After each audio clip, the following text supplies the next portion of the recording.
En 1891, específicamente un 4 de noviembre, se da inicio al Cuerpo Policial Nacional. Aunque ya en 1888 se ensayaban los primeros intentos de conformarla, no fue hasta el periodo de 1890 a 1948 que comienza el proceso de centralización y ordenamiento del cuerpo policial, en donde se destacan los esfuerzos del presidente Rafael Reyes por la fundación de la Comisaría de Policía Judicial, dependiente de la Dirección General de la Policía Nacional, y cuya importancia yace en la investigación de los delitos de carácter judicial. Para inicios del siglo XX, las Fuerzas Armadas, que incluyen justamente a la Policía Colombiana, empiezan a recibir una fuerte influencia externa. Como decíamos, en el caso militar, se observaba el modelo francés, incluyendo la llegada de una misión de ese país para organizar la división de tareas, y en cuanto a la policía, la principal influencia fue la Guardia Civil de España. En 1916, el presidente José Vicente Concha contrató a instructores provenientes de allí para replicar la idea en suelo colombiano, especialmente en lo referido a procesos de investigación y la rama más detectivesca de esa fuerza. Pero un punto clave en la historia de la policía colombiana y que marcó un antes y un después definitivo fue el 9 de abril de 1948. En la sublevación conocida como el Bogotazo, la policía acabó uniéndose a las revueltas y esto generó su inmediata disolución durante los 2 años siguientes. Más tarde se encararía una reestructuración total del Cuerpo de Policía Nacional, para lo cual el gobierno contrató una misión inglesa integrada por el coronel Douglas Gordon, el coronel Eric Roger, el teniente coronel Bertrand Dyer y los mayores Frederick Abbott y William Parham. En ese momento, vale decir, la policía formaba parte de las fuerzas militares. El 13 de junio de 1953, al asumir el poder el general Gustavo Rojas Pinilla, se incorporó la policía al Ministerio de Guerra como cuarto componente del Comando General de las Fuerzas Militares. Ya en 1960, durante el primer gobierno del Frente Nacional, la policía fue nacionalizada y quedó así separada de las fuerzas militares, ganando autonomía y un modelo más similar al que conocemos actualmente. Pero el siglo XX no fue solamente un momento clave para la división de fuerzas y la profesionalización de militares y policías. Fue ante todo un siglo marcado a fuego por la violencia dentro y fuera de Colombia. En tiempos de la Segunda Guerra Mundial, el país se posicionaba neutral, aunque alineado a los aliados. Pero a partir de varios ataques en el Caribe, comenzó a involucrarse y recibir misiones norteamericanas que a su vez instruyeron a las tropas colombianas en la doctrina que tenía el ejército de Estados Unidos. En los años 50, a propósito de la Guerra de Corea, Colombia incluso envió personal de la Armada y del Batallón de Infantería a Oriente. Pueden ver un video completo sobre este tema en este canal. Para entonces el vínculo de los militares colombianos y estadounidenses era estrecho, y eso se refleja en la creación del Comando General de las Fuerzas Militares, un mando conjunto que copiaba el modelo norteamericano. En cuanto al conflicto armado interno, que atravesó diversos periodos, crisis, enfrentamientos y masacres, las Fuerzas Armadas pasaron a ser protagonistas. En ese punto vale la pena preguntarse, ¿cuál fue su rol en esa compleja trama de violencia? En conflicto. De los múltiples actores que tuvo el conflicto armado colombiano, los militares y la policía han sido actores centrales, entre pujas de poder que incluyen sucesivos gobiernos, guerrillas, crimen organizado y paramilitarismo. Ya desde comienzos del siglo pasado, con el periodo conocido como la violencia, que comprende entre 1920 y 1960, según la fuente que se consulte, y continúa después en el conflicto armado interno más reciente, las fuerzas militares y en particular el ejército se han visto inmersas en épocas donde, al decir del investigador Pablo Andrés Nieto Ortiz, Muchas veces las armas se convirtieron en sustitutas de la política. En pleno resurgir de la violencia política entre liberales y conservadores, la política militar tuvo una función estratégica, a la vez que se hallaban ante un problema planteado por Nieto Ortiz, el denominado dilema de neutralidad política, dado que constitucionalmente la fuerza castrense debería ubicarse al margen de cualquier pretensión política. Esta cuestión no hizo otra cosa que complejizarse a lo largo del conflicto armado interno que atravesó el país a partir de los años 60. Las operaciones militares, algunas de enorme despliegue territorial, han sido puntos clave en episodios especialmente dramáticos del conflicto. El exitoso rescate de rehenes y las acciones masivas para capturar líderes narcos han sido sin duda los puntos más altos y positivos que han ido recolectando las fuerzas militares en su historia reciente. Según información del diario La República, las fuerzas militares colombianas ocupan el puesto 43 del ranking mundial. La posición se debe a la constante lucha contra el narcotráfico y los grupos armados.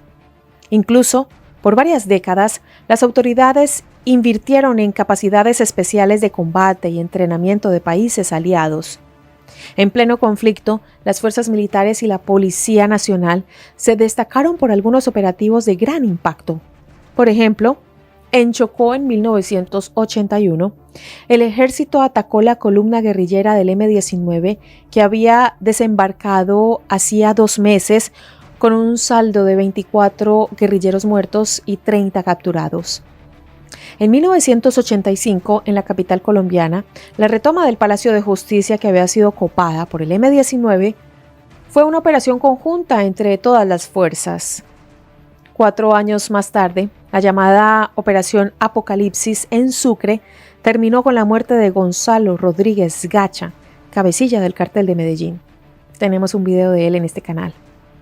En 1990, el Ejército y la Fuerza Aérea dieron un duro golpe en la Uribe con el ataque contra el campamento principal de las FARC. El Ejército sufrió la muerte de 19 efectivos durante el combate y 7 muertos más en un accidente. Las FARC perdieron 50 hombres y tuvieron 100 heridos en el operativo. Pero sin duda, uno de los puntos más altos en lo que a operaciones militares se refiere sucedió en Antioquia entre los años 1992 y 1993 con la conformación del bloque de búsqueda que con 450 hombres del Ejército Nacional y de la Policía, más de 50 miembros de inteligencia, tenían por objetivo combatir al Cartel de Medellín. La muerte de Pablo Escobar significó uno de los triunfos más importantes de las Fuerzas Armadas en el combate al narcotráfico. Además de la captura de prófugos y la destrucción de laboratorios de cocaína, se han llevado adelante operativos para recuperar territorios, desmantelar frentes de guerrilla y desbaratar grupos paramilitares.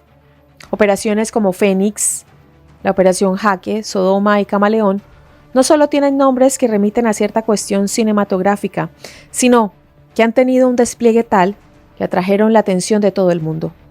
En un escenario de postconflicto, las Fuerzas Armadas avanzan en su reorganización y modernización que comenzó ya en 2005 y han contado con el apoyo de los ejércitos de Estados Unidos e Israel. Sin embargo, no todo parecen ser galardones y reconocimientos. Las críticas y polémicas en torno a una cara mucho más oscura de la acción militar antes y después del conflicto siempre han estado presentes. La autora Constanza Boudger, en su estudio Institucionalización de la presencia de las Fuerzas Armadas en cuestiones de seguridad pública, análisis retrospectivo y fracturas de la matriz social, señala que el uso del aparato militar para un tipo de problema para el que no se les había formado y con unas normas que no obedecen a las de un conflicto bélico ha implicado excesos y vulneraciones graves de los derechos humanos. Las denuncias y sospechas de tramas de corrupción que se hunden muy profundamente en la estructura castrense han salido a la luz con más fuerza en los últimos años y ponen en cuestión ¿De qué modo funcionan efectivamente las fuerzas de seguridad? El lado oscuro de las fuerzas. A fines de 2023, el diario El País anunciaba que el general Luis Mauricio Ospina, comandante del Ejército de Colombia, era investigado por seguimientos y escuchas ilegales, y no se trata del único caso. En una rápida búsqueda en Google, las palabras Fuerzas Armadas de Colombia más corrupción arrojan gran cantidad de resultados que pueden resumirse en algunos titulares. Fiscalía imputó a 22 militares por corrupción en el ejército, investigan sobre costos en contratos de dotación del ejército por más de 6.000 millones, crisis en el ejército de Colombia, 3 claves que explican por qué se destapó una olla de escándalos en las Fuerzas Armadas. Este último, perteneciente al portal BBC Mundo, destaca que el espionaje ilegal, corrupción y abusos de derechos humanos son los aspectos que más sacuden al ejército en su último lustro. El medio británico destacaba en 2020 que el caso de la violación de una niña de la comunidad indígena en Vera por 7 soldados que se declararon culpables parece haber abierto una caja de Pandora. Después, el comandante del ejército, Eduardo Zapateiro, informó que se investigaban 118 casos de presuntos abusos sexuales en los últimos 4 años por parte de integrantes de las Fuerzas Armadas. Otro tipo de delito que se destapó durante 2023 fue la existencia de soldados falsos entre las filas del ejército para el cobro de pagos extra. Según informó El Tiempo, esta red delinquía desde 2019 y su modus operandi básicamente se concentraba en hacer falsas incorporaciones de hombres para prestar su servicio militar y quedarse con los pagos que cada falso soldado recibía como salarios, alimentación y viáticos. En un caso parecido de corrupción, durante comienzos del mismo año, se conoció que lo que debía ser un centro de salud de última tecnología para atender a más de 1.000 militares víctimas de minas antipersona era, tras 8 años de incumplimientos, una obra casi en ruinas. En el proceso se llevaban gastados 30.500 millones. Otro de los escándalos en los que también estuvieron involucrados integrantes del ejército y policías fue el de los falsos positivos. Este tema ya lo abordamos a profundidad en un video y les dejaré el respectivo link en la caja de descripción.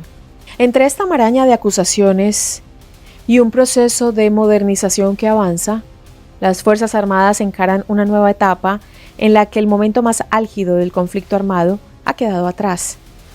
Pero por delante no dejan de aparecer nuevos desafíos y varios oscuros nubarrones.